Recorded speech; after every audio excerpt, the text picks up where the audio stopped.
penganiayaan ini banyak sekali tantangan-tantangan yang saya dapat di lapangan. Jadi buat rekan-rekan,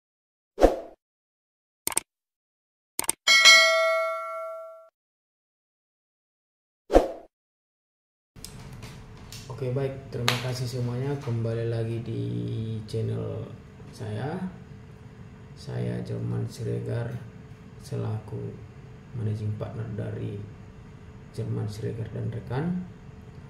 Kali ini mau membahas terkait suatu perkara tindak pidana penganiayaan atau perkara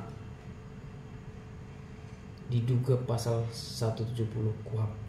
Jadi dalam pasal 170 ini, penganiayaan ini, banyak sekali tantangan-tantangan yang saya dapat di lapangan. Jadi buat rekan-rekan, jadi di pasal 170 KUHP ini mengatur tentang atau terkait tindak pidana pengeroyokan, yaitu penggunaan kekerasan secara bersama-sama. Artinya bersama-sama itu lebih dari 2 orang dan terang-terangan terhadap orang atau barang. Dalam pasal 170 KUHP ini, hukuman bagi pelaku pengeroyokan ini adalah penjara paling lama 5 tahun 6 bulan. Jadi rekan-rekan advokat atau teman-teman pencari keadilan, kali ini kita mau membahas terkait pasal 170 KUHP ini. Jadi apa-apa saja yang perlu diperhatikan dalam pasal 170 KUHP ini, mulai dari pelaporan atau LP sampai seseorang itu bisa dijadikan tersangka atau bisa ditahan. Jadi pasal 170 KUHP ini,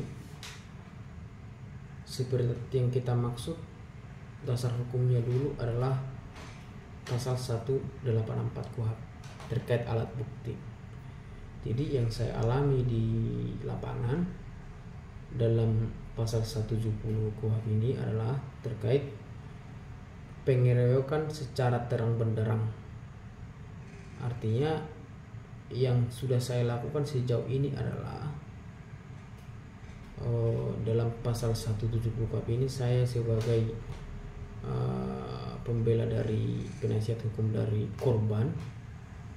Jadi yang mana korban atau klien saya itu mengalami ada 2 case perkaranya, satu istrinya, satu suaminya. Jadi yang paling urgent kita bahas adalah suaminya. Jadi suaminya ini terjadi pengeroyokan itu di malam hari pukul sekitar pukul 8 malam.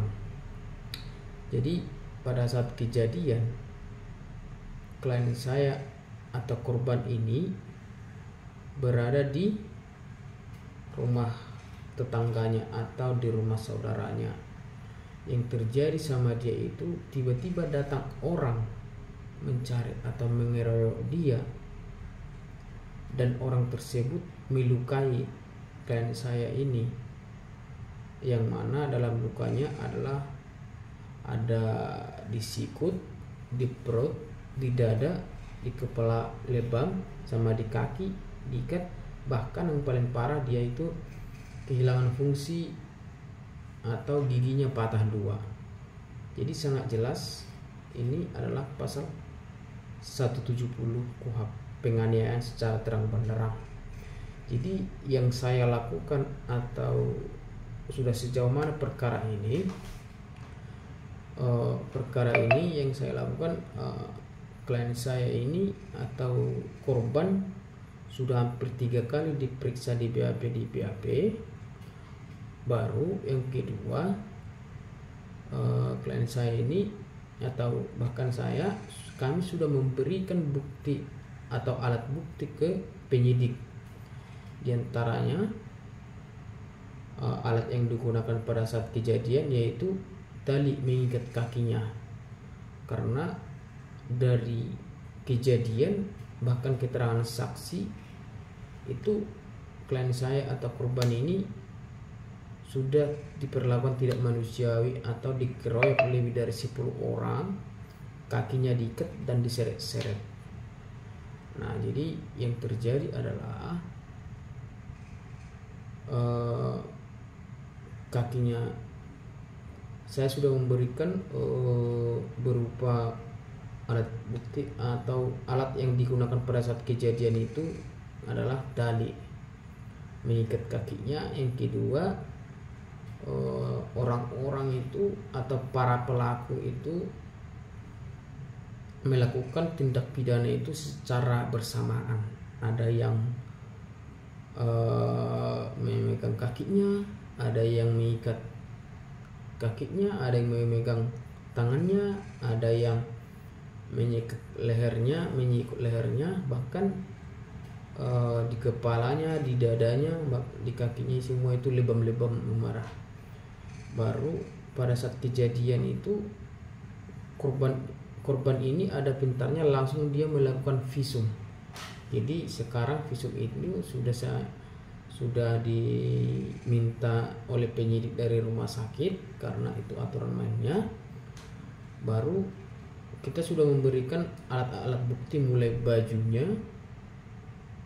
Baru dari bajunya kita sudah memberikan foto-fotonya dari gelang tangannya, dadanya, giginya atau fungsi alat tubuhnya yang patah giginya 2. Bahkan ada rekaman pada saat kejadian itu terjadi. Jadi sangat jelas ini terbukti pasal 170 KUHP. Jadi buat rekan-rekan semuanya atau yang mau menangani kasus tindak pidana penganiayaan, yang paling penting harus diingat adalah pasal 170 KUHP. Harus dimengerti pasal 184 KUHP ini, baru dibuktikan, baru jelaskan, biar terjadi nanti bahwa pelaku ini tidak lepas atau pelaku ini tidak kebal hukum. Jadi buat rekan-rekan advokat bisa bertanya di kolom komentar, atau para pencari keadilan sudah sejauh mana terkait pasal 170 KUHP ini saya jalani. Jadi buat rekan-rekan advokat semua, semangat terus untuk membela keadilan. Jangan pernah takut dan jangan pernah merasa keadilan itu dikangkangi oleh oknum tertentu. Jadi paling tidak dari video saya ini malam ini saya bilang bahwa pasal 170 KUHP itu adalah penganiayaan yang dibuktikan secara terang benderang dari lebih dari 2 orang, bahkan kejadian pada klien saya ini lebih dari 10 orang.